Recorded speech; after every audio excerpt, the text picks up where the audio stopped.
Background music starts gentle, hopeful, and slightly cinematic. 015s. Have you ever felt like you're standing on the edge of a cliff with the wind howling and the ground crumbling beneath your feet?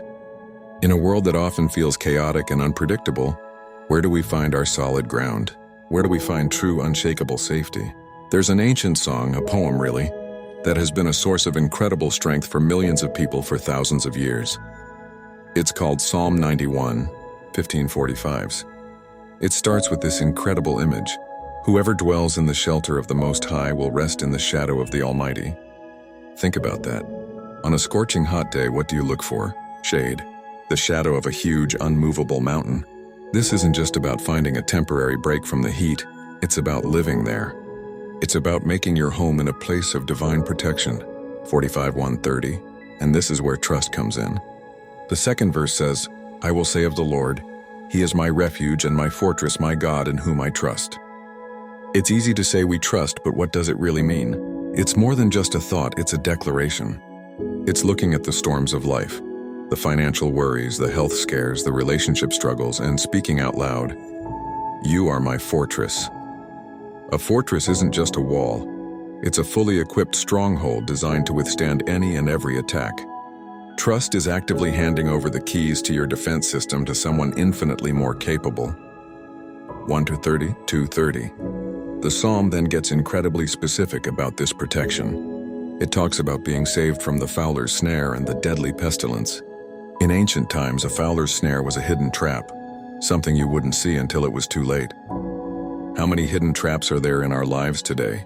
The toxic comparison on social media, the subtle temptations, the unexpected betrayals, and deadly pestilence that hits differently now, doesn't it?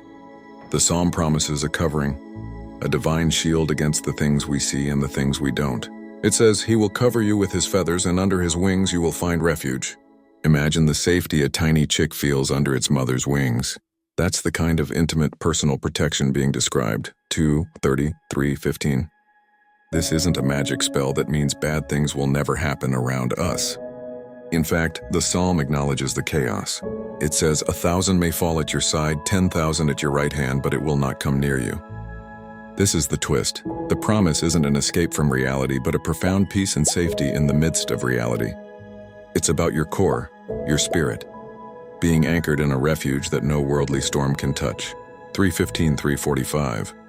It's about having an internal fortress that remains secure no matter what's happening outside. This refuge isn't a physical place you run to. It's a state of being you live in.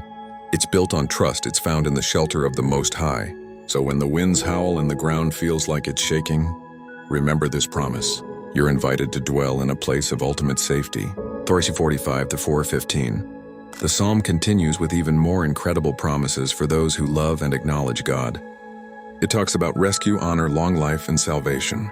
Angels are commanded to guard you in all your ways, to lift you up so you won't even strike your foot against a stone. It's a powerful picture of a loving, protective God who is intimately involved in the details of our lives. 4:15-5. So what does this mean for you and me today? It's an invitation to stop trying to be our own fortress and to step into the shelter that's already been prepared for us. It's a call to shift our trust from our own strength to a divine strength, to find our rest not in a change of circumstances, but in the unchanging shadow of the Almighty. So take a deep breath. Know that you have a refuge. You have a fortress and you are protected. Background music swells slightly and then fades out.